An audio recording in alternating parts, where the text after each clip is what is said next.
Good morning, everyone. This meeting is called to order. Mr. Trobin, has anyone signed up for public comment? Thank you, Mr. Trobin. Good morning, Ms. Miller. Good morning, sir. It's a rarity, but we have cases to reconsider under agenda item 3. Yes, sir. All right. There are 2 of them. Commission Appeals is going to request letters of continuing jurisdiction in both cases. Both cases were voted on docket 12 on March 21st, 2023. Neither was pulled for additional discussion and both had decisions mailed the same day. The decisions have not yet become final and there's no indication of an appeal being filed. Case number 3344430 involves a separation from work. The commission voted to affirm the claimant's disqualification, labor commissioner dissenting. However, the decision lacks a chargeback ruling, which should have been included when the employer's response to notice of initial claim was deemed timely. Case number 3324745 involves the employer's response to the notice of initial claim. And the commission deemed the employer's response to the claim to be timely and remanded that case for testimony on the separation from work. But that separation issue is already covered in the prior case, 3344430. Commission Appeals is requesting 2 letters of continuing jurisdiction in these cases and to resubmit these cases on a future docket so the errors can be corrected. Commissioner Dimerson, I agree. Commissioner Trevino, I agree. and Mr. Chairman. Agreed. Thank you very much. Thank you. Let's consider tax liability cases under agenda item 4. We have 1 tax case to consider on docket 14. Yes, sir. It's case number TD-23-003-0223. Commissioner Dimerson Agree with staff recommendation. and Commissioner Trevino I agree with staff recommendations. and Mr. Chairman. Agree with staff recommendation. Thank you. And that Prefer- was the only case for that particular agenda item. No fair housing cases under agenda item 5. Correct, sir. Yeah, under agenda item 6, no wage claim cases pulled for additional discussion. That is correct. None pulled for discussion, but you should have received the wage claim short form dissent list for docket 14. I move we accept staff recommendations on the remaining wage claim cases on docket 14. Second the chairman's motion, except the cases on which I'm dissenting as reflected in the wage claim short form dissent list for docket 14. I concur with chairman's motion, except for those cases on which I am dissenting as reflected on wage claim short form dissent list for docket 14. Motion passes with the exceptions. Thank you. Thank you. Let's move to agenda item 7 in consideration of unemployment insurance cases. On docket 14, please proceed when you're ready. Case number 2824636, Commissioner Trevino. This case should be set for another rehearing. The claimant made good faith effort to participate in the rehearing. She properly registered for the hearing, but she missed the hearing officer's call due to phone problems. When she realized she missed the call, she called back only 11 minutes after the hearing start time to report her phone problems. As such, we should reschedule a rehearing in this case to take additional testimony on the suitable work issue. We should affirm the appeal tribunal decision. First, I do not contest the good cause issue. Concerning the suitable work refusal, the employer offered the claimant an opportunity to return to her previous job. The claimant refused to return to her job based on her fear of COVID-19. Since the claimant did not communicate her concerns about COVID-19, nor allow the employer an opportunity to address her concerns prior to her work refusal, the claimant did not establish adequate cause for rejecting an offer of suitable work. As such, we should affirm the AT decision. The claimant established good cause for a non-appearance. The claimant rejected an offer of suitable work. Rehear. We will rehear the case. Case number 3012063, Commissioner Dimerson. The AT decision may be supportable, but I believe we should hold one more rehearing in this case.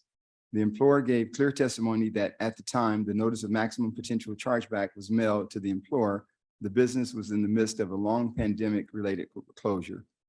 Moreover, the notice was mailed during a time in which TWC and the U.S. Postal Service systems were overwhelmed, and it is certainly possible that the notice was not delivered to the employer at all. Given the fact that the same employer responded to other claims that it received, I do not believe this is a case involving an employer that simply does not pay attention to TWC notices. Under these circumstances, I would like to allow this employer one final opportunity to appear at a rehearing and offer testimony concerning when it first became aware of the potential chargeback and other relevant issues. The decision is correct. the employer was not checking their mail and failed to provide a timely response to the notice of maximum potential chargeback. Affirm the AT, late response to a notice of maximum potential chargeback, charge the employer's account. Rehear. We will rehear the case. Case number 3035852, Commissioner Dimerson. We should reverse the appeal tribunal decision on good cause. The employer missed the hearing because it was scheduled for the same day as his daughter's wedding. The employer tried to contact TWC to reschedule, but was unable to get through. Because the employer missed the hearing due to a pre-planned event which coincided with the hearing, and the employer attempted to notify TWC of the conflict, the employer has established good cause for its non-appearance, and we should resubmit the case for merits testimony. The decision is supportable. The employer had a compelling personal reason for failing to appear at the hearing. However, they have not established their failure due to circumstances beyond their control. Affirm the AT, no good cause, no misconduct, chargeback. Reverse the AT. Employer established good cause for AT1. Resubmit. We will resubmit the case. Case number 3269013, Commissioner Trevino. The decision is not correct. The claimant was assaulted at work and reported the issue to 2 supervisors.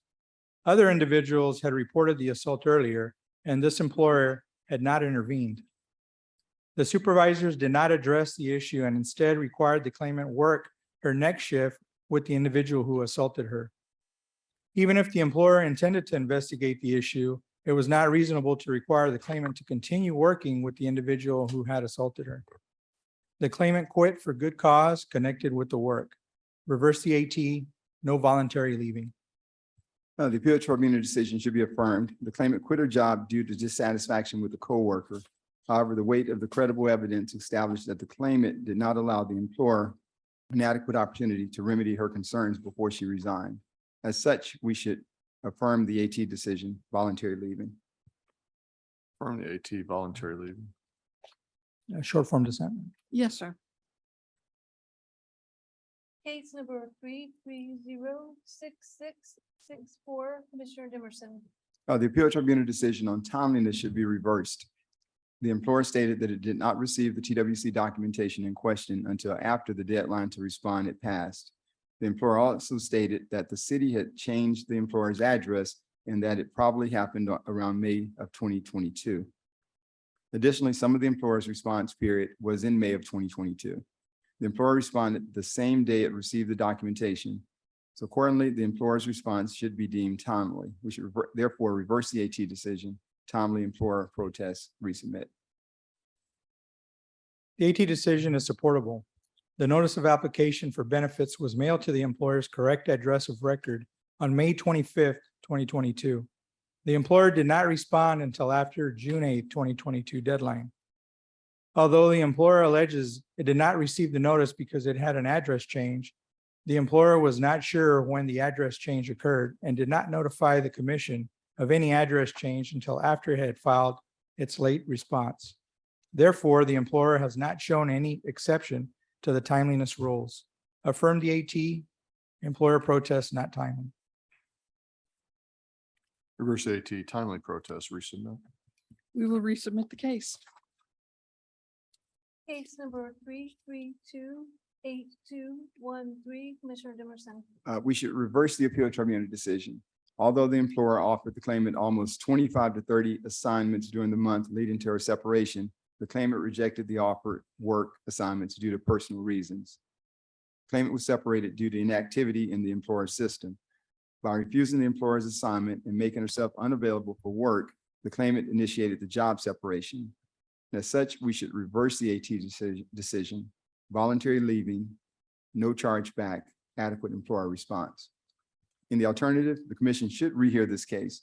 Since the record was insufficiently developed about the employer's policy of termination based on inactivity or unavailability for work assignments, the commission should conduct a rehearing to review the employer's policy and obtain relevant testimony from the affected parties to the case. Rehear. The decision is correct. The claimant worked for the employer, a home health care agency, as a part-time as-needed employee. The claimant did not know at the conclusion of any given assignment when further work would be available. The claimant had the ability to either accept or decline any assignment offered. The employer never informed the claimant that declining assignments would be negative consequences on her employment, or that she could be discharged for a period of inactivity. In accordance with commission precedents, the employment relationship in home health care continues until one party clearly notifies the other that it has ended. Here, as the claimant was allowed to refuse assignments, the first action to end the relationship was when the employer discharged her. Since the claimant not notified that inactivity could lead to discharge, the employer's discharge was for reasons other than misconduct. Affirm the AT, no misconduct, chargeback. Affirm the AT, no misconduct, chargeback. Short form dissent. Yes, sir.